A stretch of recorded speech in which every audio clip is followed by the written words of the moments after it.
Hello everyone, welcome to the 5th edition of the Mul-Tea-Hull Talks.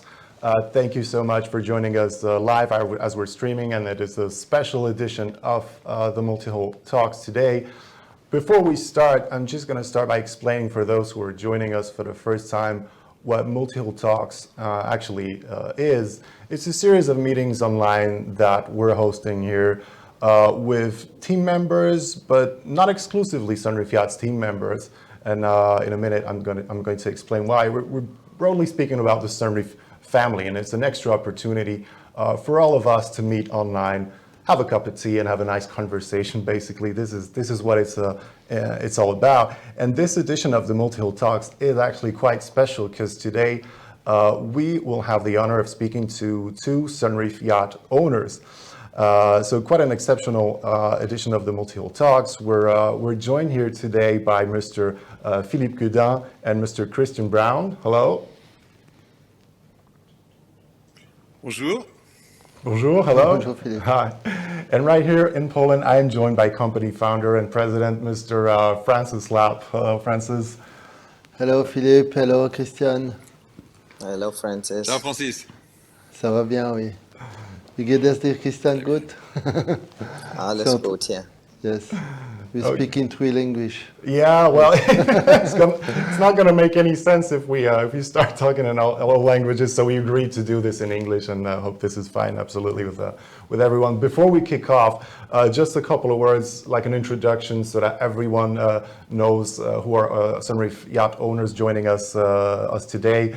Mr. Philippe Godin is the owner and advisor to the general direction of the Institut Le Rosé. That's actually one of the most prestigious schools in the world. It's a prestigious Swiss boarding school that is so rich in history. It's been operating since 1880, so that's quite a lot of history here. So an establishment really exceptional. It's operating in Switzerland with a main campus in Rolle, but also winter campus in Stade. As far as Mr. Godin's boat is concerned, Mr. Godin is the owner of the 102 Sunreef Ipharra. That's a huge 102-foot double-deck catamaran, basically custom-built super yacht, and actually the world's first sail catamaran to feature a double-deck architecture, something quite exceptional. But we will dig more into detail with the 102 Ipharra later on with Mr. Godin, with Mr. Lapp. So quite a boat. Christian Brown here is the founder and CEO of the Nassau Group. So basically, Mr. Brown's a renowned personality in I'd say on the Ibiza hospitality scene. So besides the emblematic Nassau Beach Club, his group handles a couple of other quality venues dedicated to dining, to wellness, to entertainment. Mr. Brown owns a Sunreef 50 named Paz. That's a 50-foot sailing catamaran dedicated to long family cruises, to discovering new horizons. This is basically what Christian is doing with his family, enjoying his boat on a private navigation plan. So at first sight, a compact luxury catamaran that's making the most of 50 feet, basically a go-anywhere yacht that has really proven to be, well, actually very seaworthy, but we'll look more into detail with Christian later on. But before we start our conversation with our Sunreef yacht owners, I would like to turn to Mr. Lapp just to for a first question. Would you say, Mr. Lapp, that the key word, that the key element of your relation with Christian, with Philippe, would be trust? Yes, I think with all our clients, it's only trust.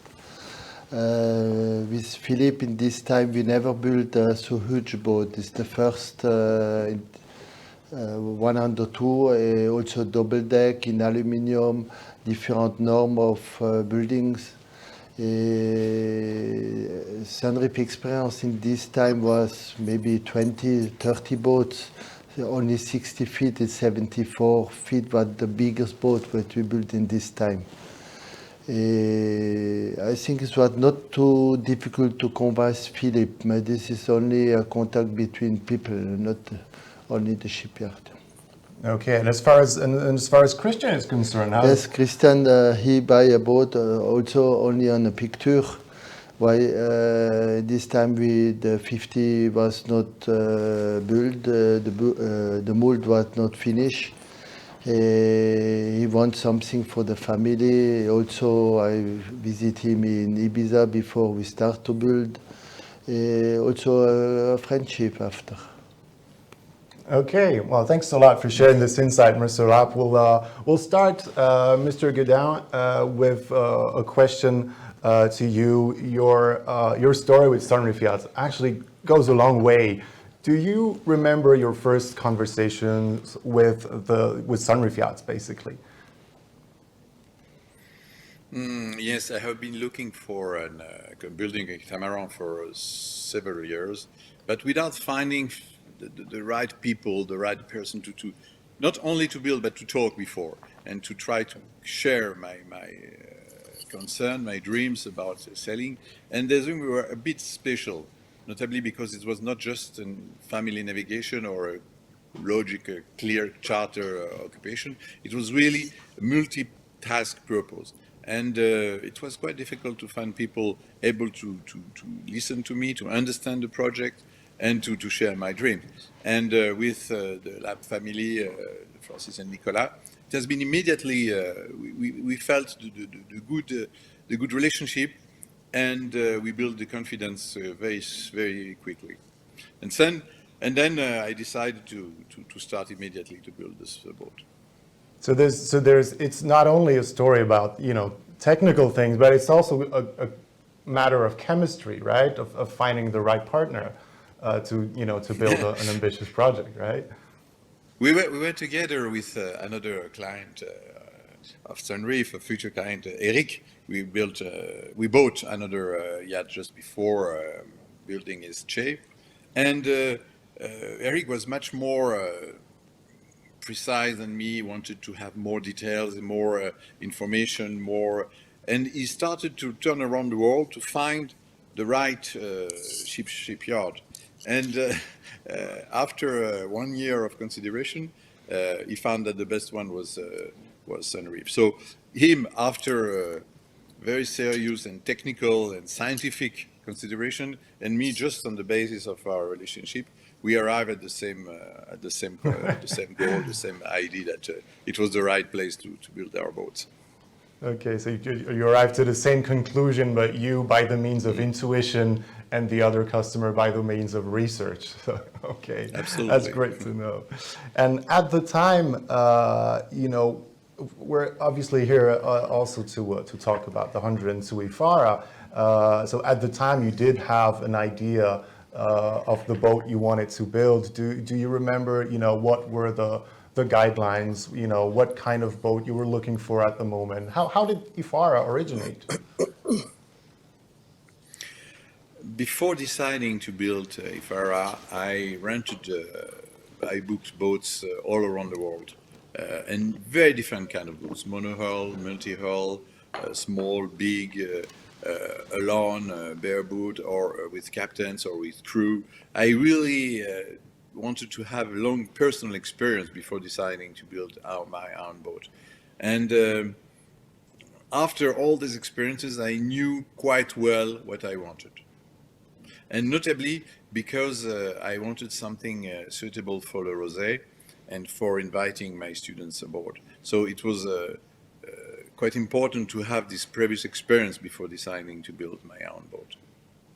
I rented many boats with my students too, notably in Turkey, the Gullets and some other yachts, before taking this final decision to build my own boat. But it took some time because it was important to build a personal experience. Mm-hmm. And I remember you mentioned a three-purpose boat, actually, something that relied on three ideas. Can you give us some insight on that? The first one was to have a school on board, to invite students for very special cruises.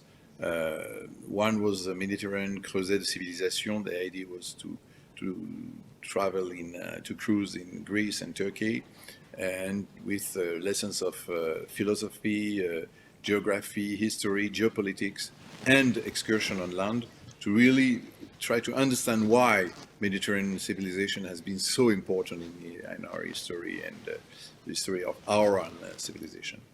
Another one was a cruise in the Caribbean, and more dedicated to biology, to the corals, the conservation of the seas. And our students are spending usually 8 days on board, and it's absolutely fantastic. It's a beautiful experience. So the boat should be able to accommodate these 10 to 12 students. We needed outside vast tables and places for showing movies. We needed inside classrooms. We needed obviously cabins. The second purpose was for the family cruise. I have quite a large family with 4 children and 5 grandchildren, so it was important to have something quite large for housing all the family. And the last one was the classical charter, because it's quite an expensive boat with his crew, and we needed to rent it sometimes. Okay, so all in all, this it was important to have these 3 purposes on the same boat, and it's not so easy.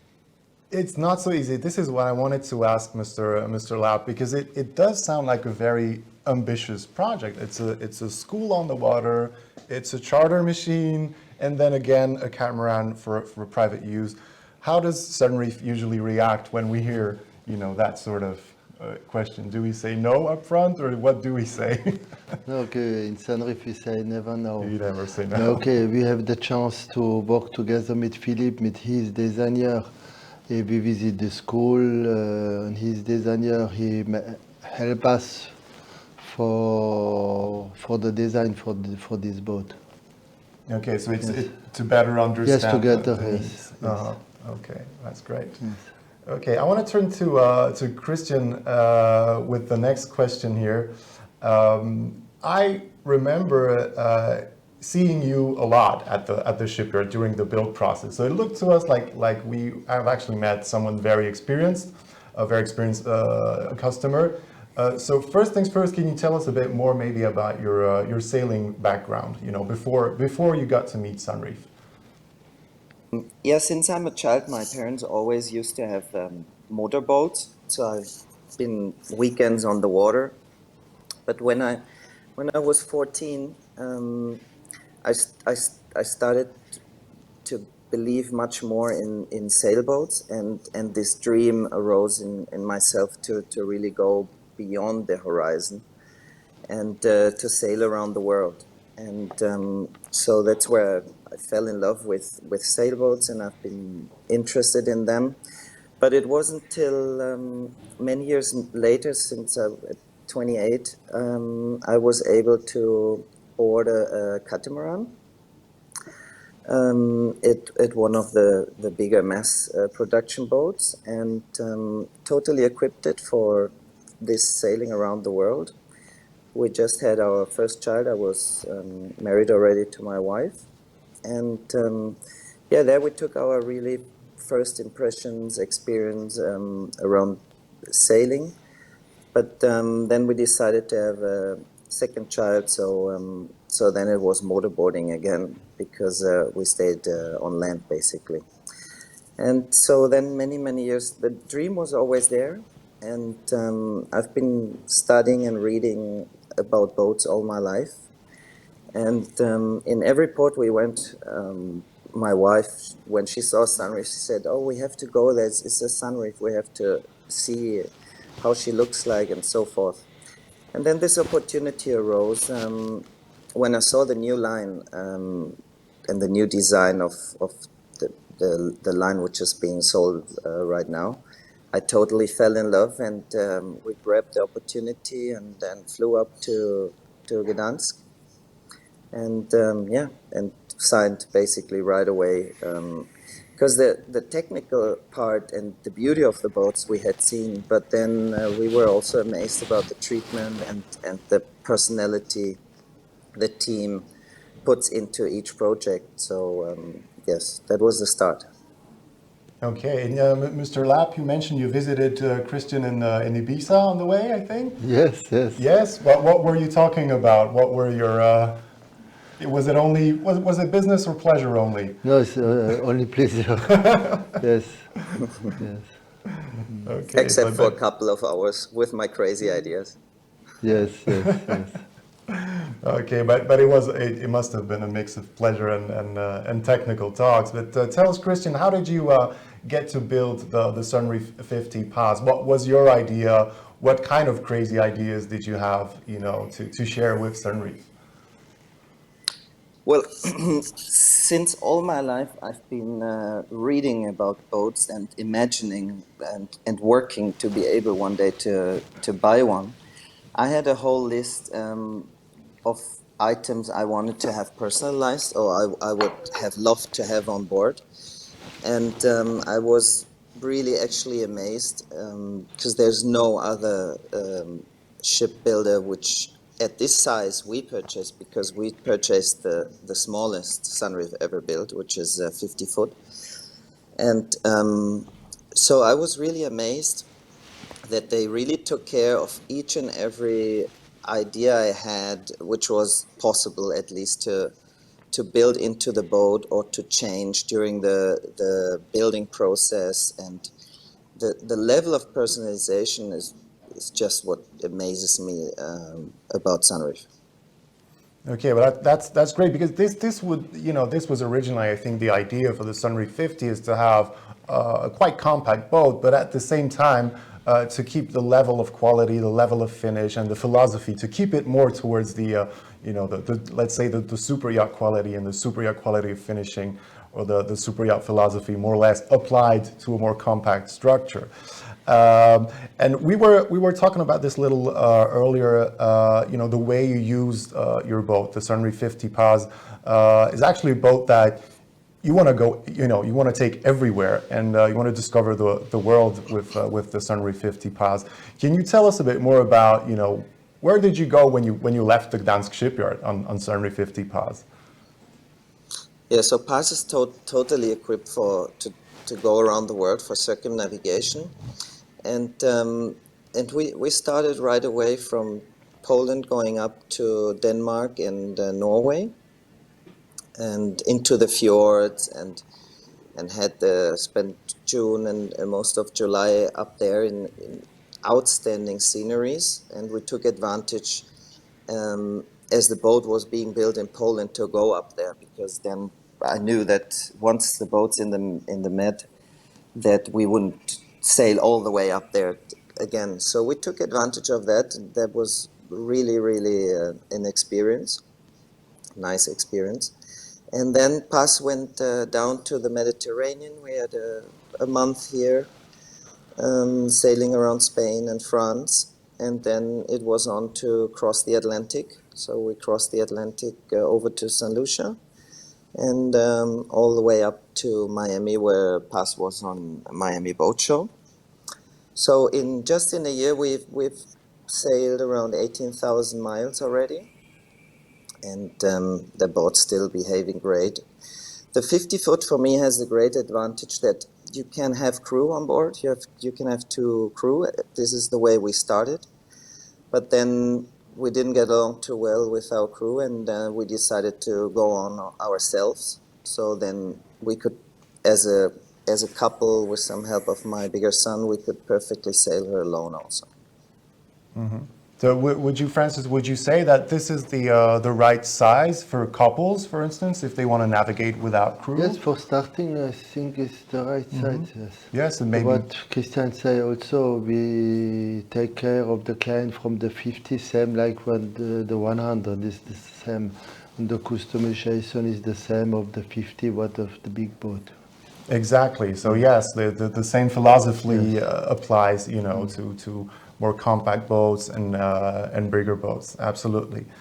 Okay, I want to turn to Philippe for the next question. So the 102 Ipharra is obviously, you know, an amazing boat because you know, one of the things that make her amazing is the way she participates in the education of the Le Rosé students. Basically, you mentioned the concept of a school under sail. What do students enjoy on board? How does a day, you know, look for a student, let's say, on board? It depends if you are in Med or in Caribbean, but mostly they wake up quite early, around 7:30. They have Okay. to make 3 turns around the boat to wake up. And then they have their breakfast. And usually early morning, we start the expedition on land when it's not too warm. Then they come back for a lesson generally from 11 to 1 o'clock.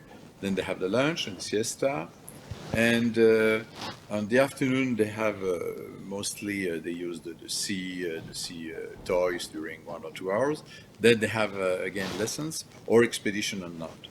And in the evening, we after dinner we have usually discussion, movie, last swim.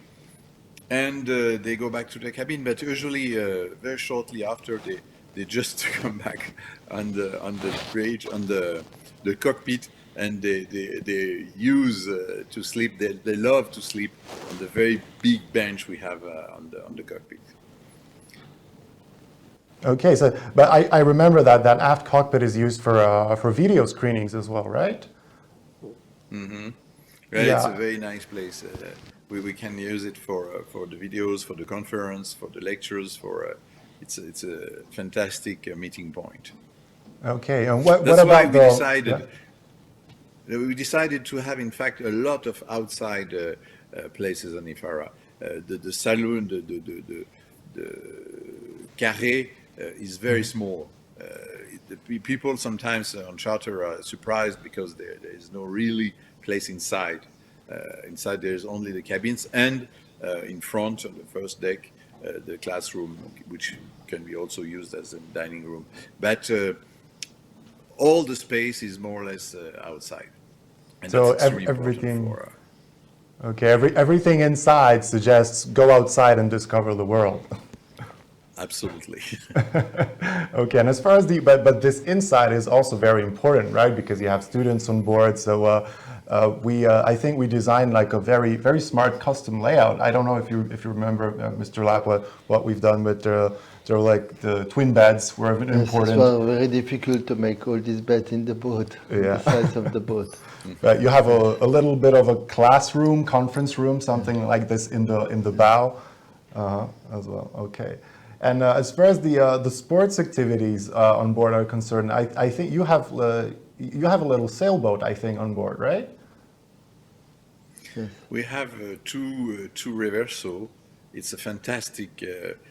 I urge Francis to make that as a standard equipment for all the boats he builds, because it's really something quite fantastic. It's a very small sailing boat in 3 parts. You assemble the 3 parts, and it's we can sail, we can make regattas.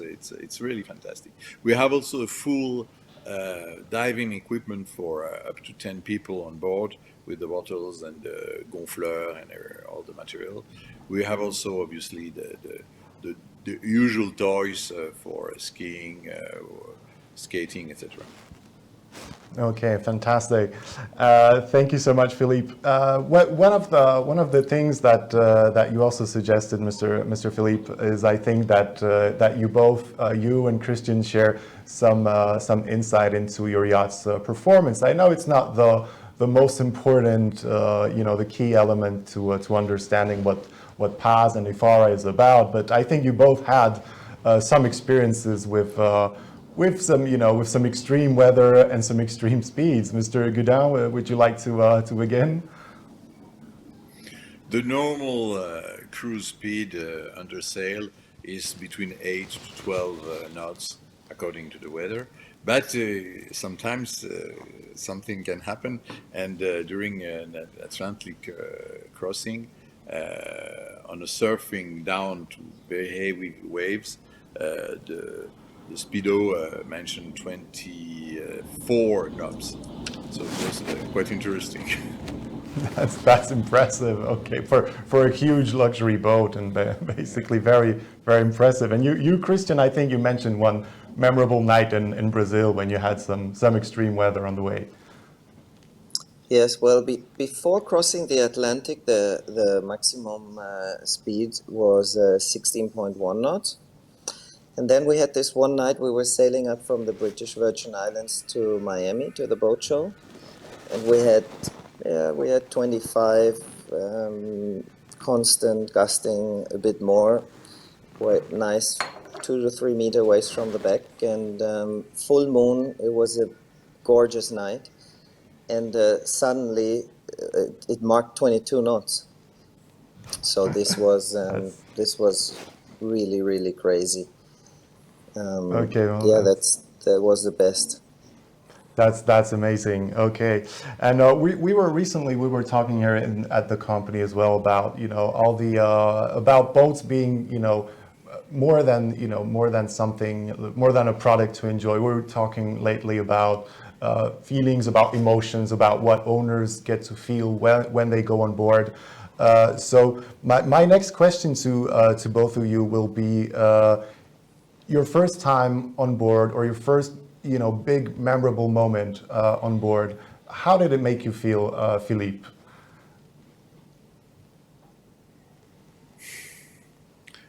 When you arrive for the first time on your boat, first really after the trial season, it's just something quite memorable, because you arrive on your home on sea, and you share that with family, friends, and you start sailing, and it's just an incredible moment. It's very difficult to describe that, but the joy and the happiness of this moment is just unforgettable.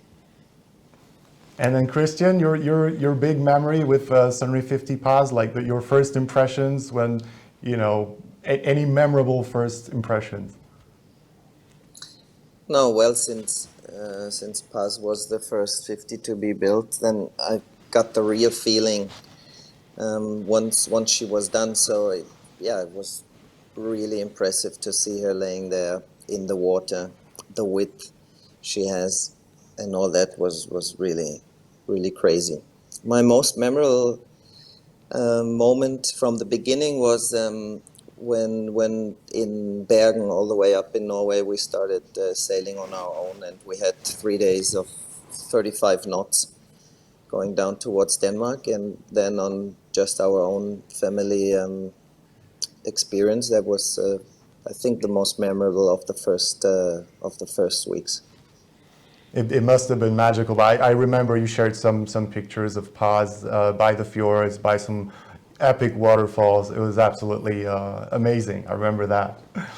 Okay, thank you so much. So, Mr. Lapp, for a final question, do you have any questions to our guests?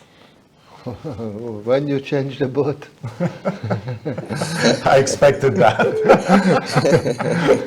For a big. Well, you never stop dreaming, Francis. Don't worry. We'll be back.